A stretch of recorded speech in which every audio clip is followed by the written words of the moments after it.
Developing a pricing strategy is hard.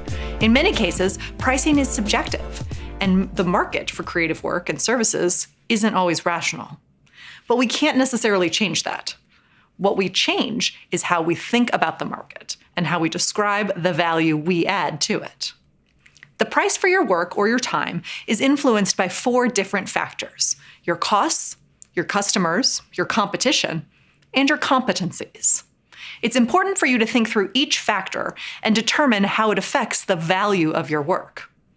These factors inform and influence the prices you set for your work or your time, but no one factor determines the right price.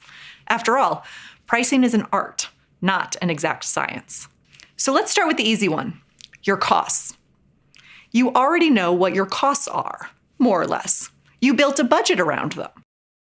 It's important for you to have an idea of your costs, especially as you begin thinking through various revenue options.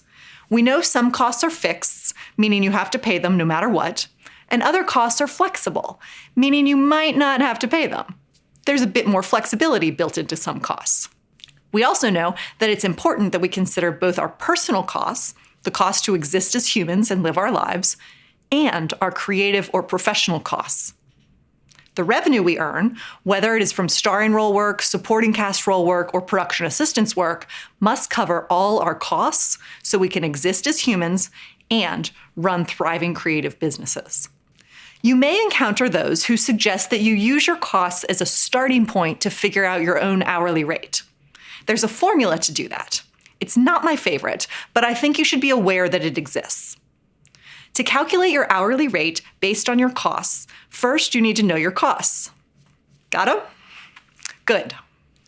Then you need to know how many billable hours you'll have during a given period of time. That period of time should correspond to the period of time you used for your costs. So, for example, if you budgeted your costs for an entire year, figure out how many billable hours you'll have during that same year. If instead you budgeted for a month, think about how many billable hours you'll have during that month.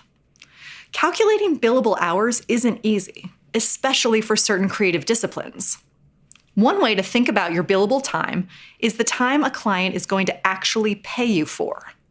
For a musician, this might be the time you spend performing, and maybe some time before and after the performance. But it probably isn't your rehearsal time or your own practice time. For a designer or an illustrator, this might be the time you spend actually working on a project, and perhaps a bit of time for research, plus a certain number of hours for edits and redos. But it probably doesn't include the extra editing time you want to put into something just to make sure it ends up being exactly right. And it may not be the time you spend chatting informally with the client, developing the relationship.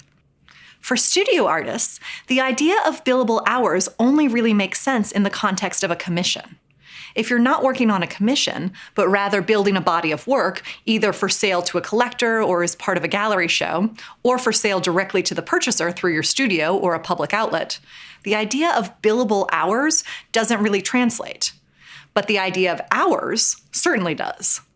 In theory, you could estimate, or even diligently track, the amount of time you spend on each piece, from original research to final execution. That can become a billable hour equivalent and inform the ultimate pricing of the piece. But it's definitely not as clean as a commission or work directly for a client. In all cases, though, you will have some time that is solely devoted to your creative practice. That's the time you will ultimately be compensated for, in theory. And you'll also have some time that is not billable time. It's the administrative time you spend running your business, and it includes everything from updating your record-keeping system, to polishing your artist statement, to posting on social media, and even attending networking events. With all of your time in mind, think about how many billable hours you have during a given week. How much time will you ultimately be paid for? It's useful to keep one of the budgeting lessons in mind here. The numbers don't have to be perfect. In fact, they won't be. But as you start paying attention to them, especially in the context of your own studio practice, they'll start to feel more familiar, and they'll become more and more accurate over time. So how many billable hours do you have in a given week? 40? Probably not. 20? Maybe. For context, think about a standard 9-to-5 job. Someone with a standard 9-to-5 job works 8 hours a day, 5 days a week, for 50 weeks a year, with 2 weeks for vacation on average. That adds up to about 2,000 hours per year. If instead you have 30 billable hours per week, and you work 40 weeks per year, maybe because you want to pursue a residency or take some time off or travel, or because your teaching schedule is really intense for the other 12 weeks, that's 1,200 hours per year. If you have 20 billable hours per week and you work 50 weeks per year, that's 1,000 billable hours for the year.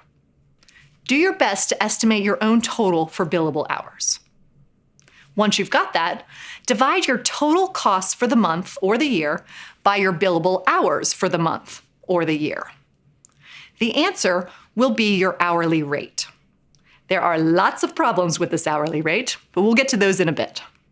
For all of the problems with using only a formula based on costs and billable hours to price your work and time, though, this is still a useful exercise. I like to think of it as a sort of break-even analysis for your time. What's the absolute minimum hourly rate you should accept? Alternatively, you can use it as a starting point to have a deeper conversation with yourself about your pricing strategy. After all, the first factor we consider when setting a pricing strategy is cost. Our strategy has to be informed by our costs, but it doesn't have to be limited by them.